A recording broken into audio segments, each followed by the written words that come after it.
அனைவருக்கும் வணக்கம். நம்ம எதை பத்தி பேச போறோம்னா, கரூர்ல நடந்த விஜய் பிரச்சாரத்தை பத்தி தான் நம்ம பேச போறோம். நம்மளோட இணைஞ்சிருக்கிறார் கணேஷ்குமார். கணேஷ்குமார், இதுக்கு திமுக தான் காரணம் முழுக்க முழுக்க அப்படின்னு குற்றச்சாட்டு வைக்கிறாரு நம்மளோட விஜய். விஜய் இன்னொரு டயலாக், சினிமா டயலாக் எல்லாம் விட்டுருக்கிறாரு. என்ன எது வேணாலும் செய்யுங்க, என்னுடைய மக்கள் எதுவும் செய்யாதீங்க அப்படின்னு சொல்லியிருக்கிறாரு. இதை பத்தி நீங்க என்ன நினைக்கிறீங்க? அவர் சினிமா டயலாக் பேசுறதெல்லாம் அப்புறம் இருக்கட்டும், இதுக்கு திமுக காரணம்னு முதல்ல அவங்க எப்படி சொல்ல முடியும்னு கேட்கிறேன். 8:45க்கு நாமக்கல்ல பர்மிஷன் வாங்கியிருக்காங்க. 8:45 நாமக்கல்ல பர்மிஷன் வாங்கிட்டு 8:45 சென்னையில் ஃப்ளைட் ஏறுறாரு. அது அவரோட பண்ண முதல் தப்பு. அதை யாரு அந்த கேள்வி யாருமே கேட்க மாட்டாங்களே. இப்போ திமுக பத்தி எதுவுமே எந்த ஒரு கேள்வியுமே இல்லை. ஆனால் திமுக பத்தி எந்த ஒரு பிரச்சனை திமுக சைடு எதுவுமே இல்லை. அரசு சைடு ஒரு பிரச்சனை கூட இல்லை. ஆனால் 100 கேள்வி திமுக மேலே வைக்கிறீங்க. ஆனால் லேட்டாக அவரோட பொறுப்பு தானே. ஃப்ளைட் இங்கே நாமக்கல்ல பர்மிஷன் வாங்க 8:45 வராமல் 8:45 சென்னையில் ஃப்ளைட் ஏறும். அப்படி நீங்கள் 8:45 பர்மிஷன் வாங்குறீங்கன்னா முதல் நாள் நாமக்கல்ல தங்க வேண்டியதானங்க. நாமக்கல்ல தங்கிட்டு 12 மணிக்கு 8:45 இதில் பரப்பரில் மேற்கொள்ள வேண்டியதானே. அதை விட்டுட்டு நீங்கள் 8:45 சென்னையில் ஃப்ளைட் ஏறுறீங்க. இது எந்த விதத்தில் நியாயமாகும்? கரூர் மாவட்டத்தில் ஒரு பிரச்சார கூட்டமே கிடையாது. திடீர்னு என்றுதான் அந்த பிரச்சார கூட்டத்தை செந்தில் பாலாஜி நடத்தினதால அவருக்கு ஈக்குவலா நம்மளுடைய மக்கள் கூட்டத்தை காட்டணும்னு தான் திடுக்குன்னு அங்க பர்மிஷன் வாங்கி நடத்திருக்கிறாங்க. நல்லா தெரிஞ்சுக்கிங்க, நடத்திருக்கிறாங்க. பல பேர் அங்க வெயிட்டிங்ல இருந்து பல பேர் அங்க காத்திருந்தாங்க. டயத்தை அவங்க மிஸ் பண்ணிட்டாங்க விஜய். அதனால் இறந்திருக்கிறாங்க பல பேர் காயப்பட்டிருக்கிறாங்க. இதுக்கு முழுக்க முழுக்க விஜயோட பொறுப்பை தவிர திமுக பொறுப்பு அல்ல. அதை நீங்க நல்லா புரிஞ்சுக்கணும். இதுல என்னன்னாக்க, முதல்ல செந்தில் பாலாஜி மேல நீங்க குற்றச்சாட்டு வைக்கிறதே முதல்ல தவறு. அவர் என்ன அரசு நிர்வாகத்தில் இருக்காரா? அவர் சாதாரண எம்எல்ஏ, ஒரு கரூர் தொகுதியோட எம்எல்ஏ. அவரால் என்ன பண்ண, மக்களுக்கு என்ன பண்ண முடியுமோ அதை தான் அவர் பண்ணுவார். இந்த 30 விழாவை அவர் நடத்திட்டாரு. 30 விழாவில் மிகப்பெரிய கூட்டத்தை, அங்கே இது கரூர்லேயே மிகப்பெரிய கூட்டத்தை தமிழ்நாடே பார்க்குற அளவுக்கு மாநாடு மாதிரி 30 விழா நடத்தியிருக்காரு. அது 30 விழா மாநாடு மாதிரி நடத்தினால இவங்க எங்கேயா போட்டு திருவள்ளூரில் போட்டிருந்த இது பரப்புரையை உடனடியாக ஒரு 2 நாளில், இங்கே சனிக்கிழமை முடிச்சுட்டு 2 நாளில் திங்கக்கிழமை நான் கரூரில் மீட்டிங் போட போகிறேன் அப்படின்னு சொல்லிட்டு இவர் கிளம்புறாரு. கரூரில் மீட்டிங் போட போகணும்னு பர்மிஷன் வாங்குறாங்க. 2 இடம் பர்மிஷன் கேட்குறாங்க. 2 இடமே மக்களுக்கு உகந்ததான இடம் இல்லை. ஒன்று குறுகிய சாலையாக இருக்குது, இன்னொன்று பாலத்துக்கு மேலே பாலம் இருக்குது. பாலத்துலேருந்து கீழே விழுந்து அடிபடும், அவ்வளோக்கு பிரச்சனை உள்ள இடமா இருக்குது. அந்த ஒரு இடத்துல வச்சு பண்ண முடியாது. நான் இப்ப என்ன கேட்கறேன்னா, அந்த குறுகிய சாலையில அவங்க கேட்ட இடத்தை கொடுத்திருந்தா இன்னும் பாதிப்பு ஏற்பட்டிருக்குமா? அதாங்க, அங்க 1000 பேர் என்ன இப்ப இங்க இருந்து 41 பேர் இறந்திருக்காங்க. மொத்தமா அந்த இடத்துல அடிப்பட்டவங்க மொத்த கூட்டம் 200 பேருங்க. 200 பேருக்கு குறையாம அங்க அடிபட்டாங்க. அது 41 பேர் இறந்திருக்கிறாங்க. இதே அந்த இடத்துல நீங்க வச்சிருந்தீங்க 1000 பேருக்கு அங்க அடிபடுறதுக்கான சூழல் ஏற்பட்டிருக்கும். அந்த ரோடு நீங்க வீடியோலயே பார்த்துருப்பீங்க. வீடியோல பாக்குறப்ப அந்த ரோடு எப்படின்னா ரொம்ப சின்ன சாலைங்க. அந்த சாலைக்குள்ள இவங்க பர்மிஷன் கேட்டாங்க, அங்க கொடுக்கலையா. இன்னொன்னு, இந்த பாலத்துல இருக்காங்க, பாலத்திலேயே உளுந்தாக்க எவன் பதில் சொல்லுவான்? இவனை கூட்டம் இருக்கிறதுல இவன் வண்டி அப்படியே தள்ளி என்ன சொல்லிருப்பாங்க, திமுக மேலதான் குறைச்சாட்டு சொல்லிருப்பாங்க. இப்பயும் குறைதான் சொல்றாங்க. இந்த இடத்த கொடுக்கல, இந்த இடத்த கொடுத்துருந்தா இதுக்கு மேல பாதிப்பு எடுத்துருக்குமே, அது யார் பதில் சொல்லுவா? இது தேவையில்லாம செந்தில் பாலாஜி சும்மா செந்தில் பாலாஜியோட செந்தில் பாலாஜி இன்னைக்குமே கரூர் தொகுதியை பொறுத்த வரைக்கும் செந்தில் பாலாஜி ஒரு கோட்டையா இருக்கு. அதை உடைக்கணும்னு நினைக்கிறாரு விஜய். ஆனா அது ஒரு பொழுதும் நடக்காதுன்னு எனக்கு தெரியும். ஆனா நீங்க உங்களோட கருத்துக்களை நீங்க சொல்லுங்க. இல்ல என்னன்னா, செந்தில் பாலாஜியோட கோட்டை இது, அதை உடைக்கணும், தகர்க்கணும் அப்படின்னு சொல்லிட்டு வந்திருக்காரு. அதெல்லாம் சரி, செந்தில் பாலாஜி ஒரு அரசியல் தலைவர், இவர் அரசியல் தலைவர், அதை காலி பண்ணிட்டு போனோம். ஆனா அதுக்கான விலை, நீங்க உங்களோட கோட்டையா காட்டணும், கூட்டத்தை காட்டணும், அதுக்கான விலை மிகப்பெரியது. 41 உயிர் போயிருக்குங்க. அதுக்கு யார் பதில் சொல்லுவா? ஒரு ஆள் வரல. இன்னும் ஒரு ஆள் உங்க கட்சியில நீங்க விடுங்க, தலைவர் நீங்க வந்தீங்கன்னா கூட்டம் வரும், அதனால நான் ஓடிட்டேன் அப்படின்னு சொல்லிட்டீங்க. உங்க பொதுச் செயலாளர் எங்க போனாரு? மாவட்ட செயலாளர் எங்க போனாரு? வட்ட செயலாளர் எங்க போனாரு? அந்த தொகுதியில உள்ள ஆளு எங்க போனாங்க? யாராவது ஒரு ஆள் நின்றாங்களாங்க? ஒரு ஆளு கூட அங்க வரவே இல்லை. எல்லாரும் மொத்த கூட்டமே தாவைக்கா கூட்டம் தான் இருக்கு. ஆனா மொத்த கூட்டம் இங்க 41 பேர் இறந்து போனா மொத்த கூட்டம் அப்படியே ஓடி போயிட்டு, அப்படி ஓடி போறதுல என்ன நியாயம் இருக்குங்கிற? இன்னொன்னு நான் சொல்ல போனா, கரண்ட் கம்பியில எல்லாம் மேல ஏறி நிக்கிறார்கள், பல கடைகளை உடைத்தல் இருக்கிறார்கள். மின்சார கம்பிகள் மேல ஏறி நிக்கிறதுனாலதான் கரண்ட் ஆஃப் பண்ணது. இதுதான் உண்மையான ரீசன். ஆனா இத பத்தி நீங்க என்ன நினைக்கிறீங்க? கரண்ட் ஆஃப் பண்ணது அவர் அடிக்கடி சொல்றாரு ஒரு பிரச்சாரத்துல, கரண்ட் ஆஃப் பண்ணிடுறாங்க, கரண்ட் ஆஃப் பண்றாங்க சொல்றீங்க. டிரான்ஸ்ஃபார்மர்ல ஏறுறாங்க, டிரான்ஸ்ஃபார்மர்ல ஏறுறான், இது அது என்ன மரத்து மேல ஏறுறான், மரத்துக்கு கீழே வந்து கம்பு போகுது, அந்த இது என்ன லைன் போகுது, மரத்துக்கு மேல ஏறுறான், மரத்துக்கு மேல ஏறி கிளைய உடைச்சு போடுறான். அந்த இடத்துல அவங்கள தடுக்காட்டி கரண்ட் அந்த இடத்துல ஆஃப் பண்ணாம இருந்திருந்தா ஒரே ஒரு கிளை ஒன்று விழுந்து அந்த அசம்பாவிதம் நடந்திருந்தா அங்கே 1000 பேர் செத்து போயிருந்திருப்பான். ஒரு கிளை ஒன்று விழுந்து ஒரு லைன் கம்பி அழுந்து விழுந்துருந்தா அங்கே எத்தனை பேர் இறந்து போயிருப்பாங்க. கரண்ட் ஆஃப் பண்ணிட்டான்னு மட்டும் சொல்றீங்க. உங்க கூட்டத்தை நீங்க என்னைக்காவது கரண்ட் கம்பி மேல ஏறாத அப்படின்னு சொன்னீங்களா? கட் அவுட் மேல ஏறாதுன்னு சொன்னீங்களா? ஒரு கட் அவுட் ஒரு பேனர் வச்சிருக்காங்க, அவனாக வச்ச பேனர் தான், தாவிக்கா வச்ச பேனரே 50 அடிக்கு பேனர் வச்சிருக்காங்க. 50 அடி பேனரையும் கிழிச்செறிஞ்சிட்டு அந்த பேனர் ஃபுல்லும் ஏறி நிற்கிறாங்க. ஒரு வவ்வால் அணில் கூட்டம் எப்படி நிற்குமோ, ஒரு குரங்கு கூட்டம் எப்படி நிற்குமோ அது மாதிரி இந்த அணில் கூட்டம் நிற்குதுங்க. இது அணில் கூட்டம் நிற்கிது. இது இல்லாமல் என்ன, ஒரு பொம்பளை ஸ்கூட்டியில் போகிறாங்க, போகிறப்ப காலில் ரத்தம் வலிஞ்சிட்டு இருக்கு, காலில் ரத்தம் வலிஞ்சிட்டு இருக்கு. அதோட அவர் வண்டியை அவர் வண்டி பின்னாடியே போகிறாங்க. நாமக்கல் கூட்ட முடியுது, அவங்க பின்னாடி வண்டி பின்னாடியே போயிட்டு இருக்காங்க. எதுக்குங்க போறீங்க? இல்லை தளபதியை பார்க்காம காலில் ரத்தம் வலியுது, அதோட அப்படி போய் நீங்கள் என்ன பண்ண போறீங்க? இல்ல இதெல்லாம் நீங்க சொல்றதெல்லாம் ஓகே, ஒரு விதத்துல ரைட் ஓகே தான். விஜயோட கொள்கை என்னன்னா, இப்ப நான் கேட்கிற கேள்வி இது முக்கியமான ஒரு கேள்வி. திராவிட கட்சியை ஒழிக்கணுங்கிறாரு, ஆனா பெரியாரும் அண்ணா வச்சு அவர் பிரச்சாரம் பண்ணிக்கிட்டு இருக்காரு. இத பத்தி நீங்க என்ன நினைக்கிறீங்க? அதுக்கு அந்த இதுக்குள்ள நம்ம போக வேணாம் இப்போதைக்கு. இத நீங்க ஏன் அப்படி சொல்றீங்க? அப்ப திராவிட கட்சி சதி செய்யுது, கொள்ளுது, அவரை ஒழிக்கணும், நான் தனிச்சு தான் நிக்கிறேன் அப்படின்னு சொல்றவரு இல்ல பெரியார் அண்ணாவும் நினைச்சு ஒரு பிரச்சார கூட்டத்துல பேசுறாரு. ரெண்டாவது அவர் பிஜேபியோட லிங்க்ல இருக்காருங்கிறது எங்களுக்கு தெரியும். இப்ப பெரியாரையும் அண்ணாவையும் கூட்டத்துல எடுத்து பேசுறாரு, பெரியாரையும் அண்ணாவையும் தலைவரா சொல்றாரு அப்படின்னு சொல்றீங்க. ஆனா பெரியாரும் அண்ணாவும் இது மாதிரி ஒரு கூட்டத்தை கூட்டி இது மாதிரி ஒரு தொண்டனை உருவாக்க சொன்னாங்களா? இவங்களுக்குள்ள தொண்டர், இவங்களுக்கு அந்த இந்த ஆளுங்கெல்லாம் யாருங்க தொண்டர்னு நினைக்கிறீங்களா? ஒரு ரசிகர்கள் அந்த குழந்தைய ரசிகரா இருந்துட்டு அவங்க அம்மா அழைச்சிட்டு வந்திருக்காங்க. அப்படி கூட்டின கூட்டம் தான் இது. இது தொண்டரோட கூட்டமே கிடையாது. இப்படி தொண்டரோட கூட்டம் இருந்துச்சுன்னா அது எப்படி இருக்குன்னு எல்லாருக்குமே தெரியும். ஏன் இந்த கூட்டத்தை ஒருங்கிணைக்கிறதுக்கு ஒரு தொண்டரணி இருந்திருக்க கூடாதா? ஒரு தொண்டர் என்னங்க, ஆஃப்டர் ஒரு 100 பேர், அவங்க போலீஸ்காரங்க 500 பேர் இருந்தாங்க, இல்ல அவங்க எதுவுமே உதவி பண்ணலன்னு சொல்றீங்க. தொண்டரணில இருந்து உங்க மாவட்டத்துல இத்தனை 27,000 பேர் வந்திருக்காங்க சொல்றாங்க. ஒரு 100 பேர் வாலண்டியர்ஸா உருவாக்கி இருக்க கூடாதா? அவங்கள உள்ள விட்டுருந்தீங்கன்னா அவங்க வழி நடத்தி இருக்க கூடாதா? அந்த ரோட்ல என்ன 30,000 பேர் நிக்க முடியாதுன்னு நினைக்கிறீங்களா? கலக்க நின்னா நிக்கிறாங்க. வண்டியை பார்த்துட்டு இந்த ஊரு விஜய பாக்கணும் ஒரு கூட்டத்தை அப்படியே தள்ளிட்டு போய் அந்த வண்டியை நெருக்குறாங்க. நெருக்க அந்த பிரச்சனை ஏற்படுது. ஆனா இதுக்கு அப்புறம் இன்னொரு காரணம் என்னன்னு கேட்டீங்கன்னா, இந்த மாதிரி 41 பேர் இறந்திருக்கிறாங்க. இதை முன்னோட்டி நம்மளுடைய ஆயுத பூஜை விஜய ரசிகர் மன்றங்கள் எல்லாருமே கொண்டாடி இருக்கிறாங்க. அவங்க பஸ்ஸுக்கு எதா இருக்கட்டும், அது எப்படி கொண்டாட அவங்களுக்கு மனசு வருது எனக்கு ஒன்றும் புரியல. இது என்னன்னாக்க எரியிற எண்ணெயில எரியில தீயில எண்ணெய் தூக்கி ஊற்றுவான்னு சொல்லுவாங்கல்ல, அது மாதிரி இது என்னக்க இறந்து போயிட்டாங்க. 41 பேர் செத்து போயிருக்காங்க. அவன் வீட்டுல எவனும் ஆயுத பூஜை கொண்டாடல. அவன் வீட்டுல ஆயுத பூஜை கொண்டாடுன்னு எவனுக்கு தெரியும்? ஆயுத பூஜை கொண்டாடுற நிலைமையில இருக்கிறவன் அவன் வண்டிக்கு என்ன பைக் வச்சிருப்பான், சைக்கிள் வச்சிருப்பான். அவனுக்கு அந்த வண்டிக்கு என்ன மாலையை வாங்கி மாட்டிட்டு உட்காந்துருக்கானோ, இவனை ஆயுத பூஜைன்னு மாலையை மாட்டி இவனை போட்டோ எடுத்து போட்டுட்டு உட்காந்துருக்காங்க. ஆயுத பூஜை கொண்டாடி இருக்கோம். எத்தனை பேர்? 41 பேரை கொண்ட ஒரு கொடூர எமனோட வாகனம். அது எமனோட வாகனம், சாதாரண வாகனம் கிடையாதுங்க. அது எமனோட வாகனங்க. அது மக்கள் சொல்றதுல ஒன்றும் தப்பு கிடையாது. தற்கூரி கட்சிங்கிறது சொல்றது ஒன்றும் தப்பான ஒரு இது கிடையாது. தற்கூரி கட்சின்னு இல்ல, தற்கூரி கட்சின்னு நம்ம மொத்த கூட்டத்தையும் நம்ம தற்கூரி கூட்டம் அப்படின்னு நம்ம சொல்லிட முடியாது. அங்க ஒரு பைய நெஞ்சில அடிச்சுட்டு தலையில இப்படி அடிச்சுக்கலாம். ஐயோ 40 செத்து போயிட்டாங்க, இங்க பாரியான்னு கேட்கலாம். இங்க எல்லாரும் கூப்பிடு, இங்க பாரு நீ போன்னு சொல்றாங்க. எதையுமே கேட்கல.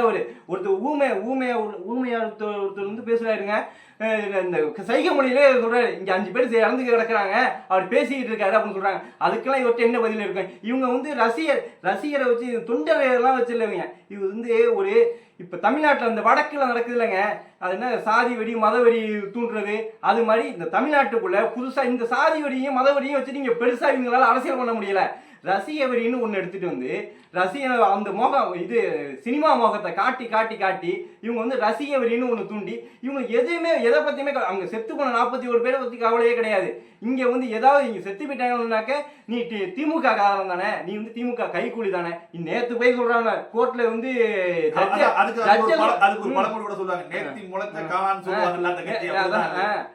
ஜட்ஜ சொல்றாங்க, ஜட்ஜி திமுகவோட கைக்கூலியா, திமுக காசு வாங்கிட்டான் ஊப்பியா அப்படின்னு சொல்லிட்டு ஜட்ஜை திட்டாங்க. ஜட்ஜி கடுமையான கண்டனம் தெரிவிக்கிறாரு.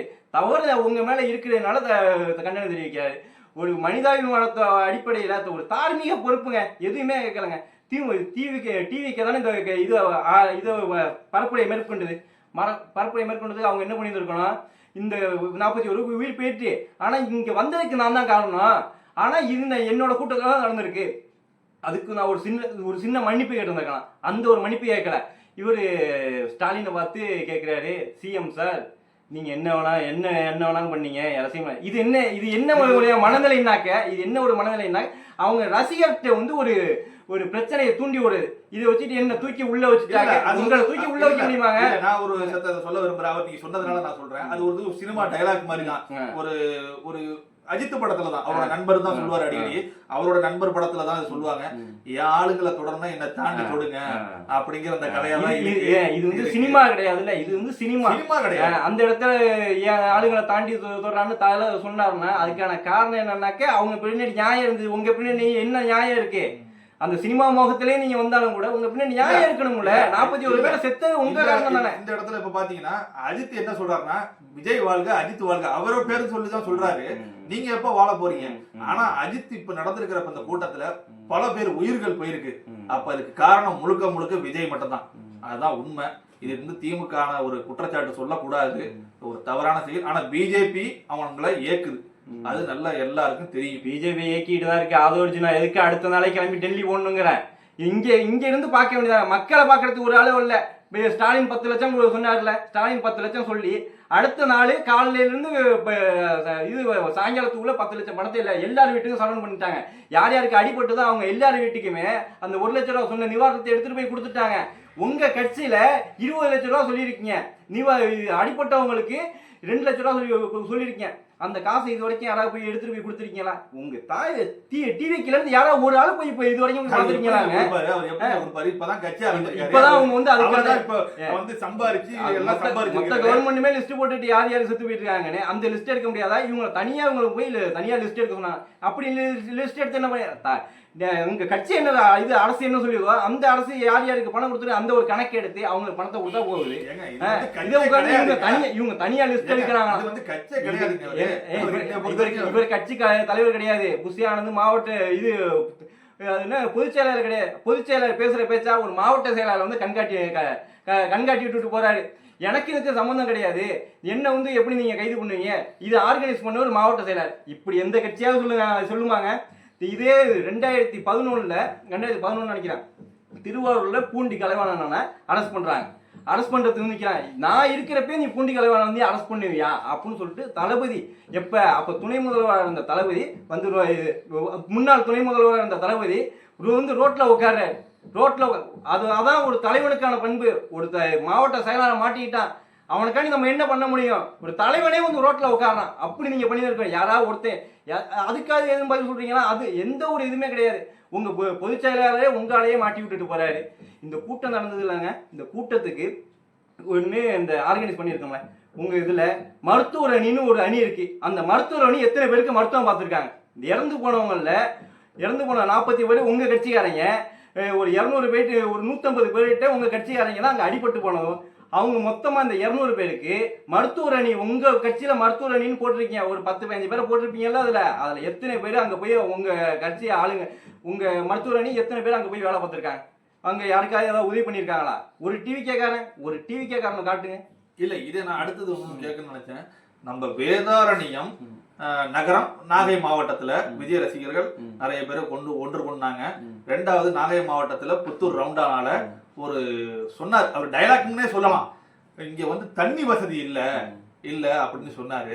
இத பத்தி நீங்க என்ன? தண்ணி வசதி நாங்க வந்து இவர் வந்து பரப்புரைக்கு வருவாரு, நாங்களே இவருக்கு வந்து பஸ் பிடிச்சி கொடுக்கணும், இவருக்கு நாங்களே வந்து மேடை அமைச்சு கொடுக்கணும், இவருக்கு நாங்களே தண்ணி பிடிச்சி கொடுக்கணும், இவருக்கு நாங்களே சேரு பண்ணணும், எல்லாத்தையுமே அரசு பண்ணணும். இவர் வந்து பேசுவாரு, இவரோட கட்சிக்கு இவர் ஓட்டு வாங்க பேசுவாரு. அப்படி அந்த மாதிரி அவர் சொல்லல. அவரு எப்படி சொன்னாருன்னா, இங்க மக்களுக்கு குடிநீர் தண்ணீர்கள் வரதில்லை அப்படின்னாங்க. குடிநீர் தந்தது கோசி மணி, தஞ்சை மாவட்டத்துல சேர்ந்தவர், அவருதான் நமக்கு இங்க குரோட தண்ணியை கொண்டு வந்தது, அது நமக்கு எல்லாருக்கும் தெரியும்.